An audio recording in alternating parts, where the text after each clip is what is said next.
Hello, this is Kim Sterling, certified financial planner and founder of NextGen Wealth Partners.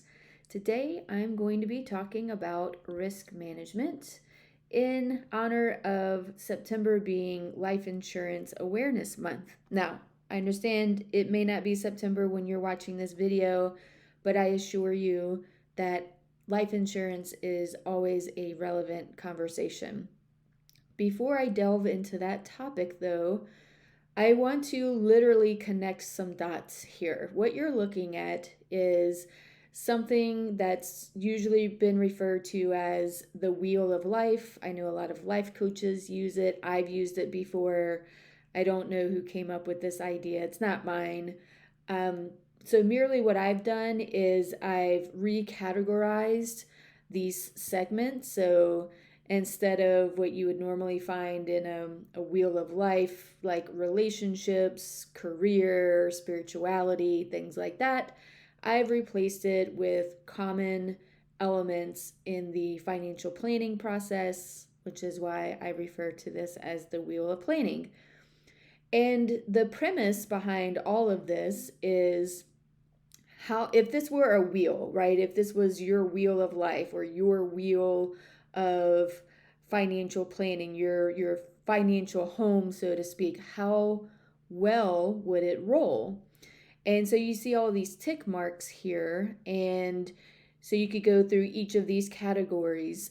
How prepared are you for your aging, that phase of your life, or perhaps a parent? So if you were feeling sort of low in that category, you would mark yourself as a 3 or a 4, on and on all around the wheel. So if you felt pretty good about your tax planning, maybe you felt okay about your risk management, felt a little bit better about your investments, you would just go through here and you would score yourself on a scale from 1 to 10. And after you did that, you would then connect these dots and see, okay, well, how, if this were a wheel, how well would it roll? And most often we see that it's kind of out of balance. You're probably asking what this has to do with insurance.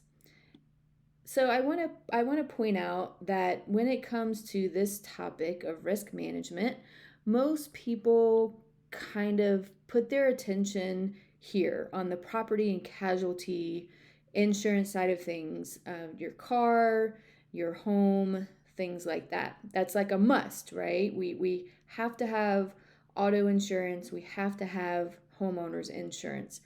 But we don't have to have these types of insurance, and so therefore, not everyone puts as much of an emphasis on this topic.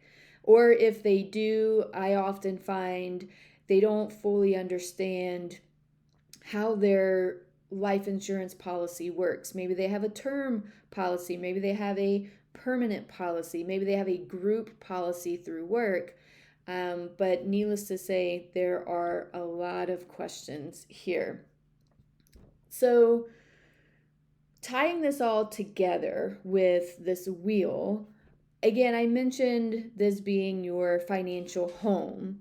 If this were your financial home, if this were your wheel, how well would it roll? And it's not about being a 10 in each category, it's about bringing it to balance. And these things are often interrelated. You know, we're talking about retirement planning, typically that's related with investments, typically related with taxes, and to a certain extent, even leaving a legacy. And then, same thing, you know, aging and elder care is usually somehow tied in with this estate planning and legacy. If there aren't adequate insurances, if the risk is not properly managed, then it can really affect all these different aspects or certain aspects within this wheelhouse. So, that's the reason why I bring this up. I want to call attention to the fact of, just like property and casualty insurance is really important, So is life insurance, understanding life insurance, what kind of life insurance you have, how it would benefit your survivors in the event of your untimely passing. And then what are these other insurances? What do they do? So I hope that is helpful. Please feel free to reach out to myself anytime. I'm happy to answer questions and do a consultation to help get some of these questions answered, and let's get your wheel spinning in balance. Take care.